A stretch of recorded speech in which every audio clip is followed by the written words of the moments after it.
சேனலில் நான் என்னோட வீட்டுக்காக யூஸ் பண்ணக்கூடிய ஆர்கனைசர் திங்ஸ் எந்த அளவுக்கு யூஸ்ஃபுல்லாக இருக்குது அப்படிங்கிறத ஒரு சீரீஸ் மாதிரி போடலாம் அப்படின்னு பிளான் பண்ணியிருக்கேன். கண்டிப்பாக இந்த வீடியோ வந்து உங்களுக்கு யூஸ்ஃபுல்லாக இருக்கும்.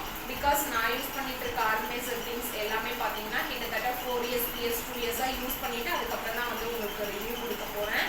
இந்த வீடியோவில் உங்களுக்கு பிடிச்சிருக்க ப்ராடக்ட்டை கண்டிப்பாக நீங்கள் வந்து பர்ச்சேஸ் பண்ணிக்கோங்க. இன்றைக்கி நான் எந்த ப்ராடக்ட்டை பற்றி உங்கள் கூட ஷேர் பண்ணிக்க போகிறேன் அப்படிங்கிறத பார்க்கலாம். இப்போ பார்த்தீங்கன்னா நான் கதவுக்கு பின்னாடி நின்றுட்டுருக்கேன். நம்மளோட வீடுகளில் இருக்கக்கூடிய கதவை வந்து ஓப்பன் பண்ணி க்ளோஸ் பண்ணோன்னா கதவுக்கு பின்னாடி இருக்கக்கூடிய கார்னரில் நம்ம க்ளீனிங்காக யூஸ் பண்ணக்கூடிய திங்ஸ் எல்லாத்தையுமே கண்டிப்பாக எல்லாரோட வீடுகள்லையும் கார்னரில் இந்த மாதிரி போட்டு வச்சுருப்போம். 5 இயர்ஸ் பேக் ஃப்ளிப்கார்ட்லேருந்து இந்த ஒரு பாத்ரூம் பிளாஸ்டிக் ஹோல்டரை வாங்கி யூஸ் பண்ணிகிட்ருக்கேன். வாங்கினதுலேருந்து ரொம்பவும் யூஸ்ஃபுல்லாக இருக்குது. இப்போ வர எந்த ஒரு ப்ராப்ளமும் இல்லை. இந்த ப்ராடக்ட் உங்களுக்கு பிடிச்சிருக்கான்னு மறக்காமல் கமெண்ட்டில் சொல்லுங்கள். நெக்ஸ்ட் வீடியோவில் பார்க்கலாம். பாய் பாய்.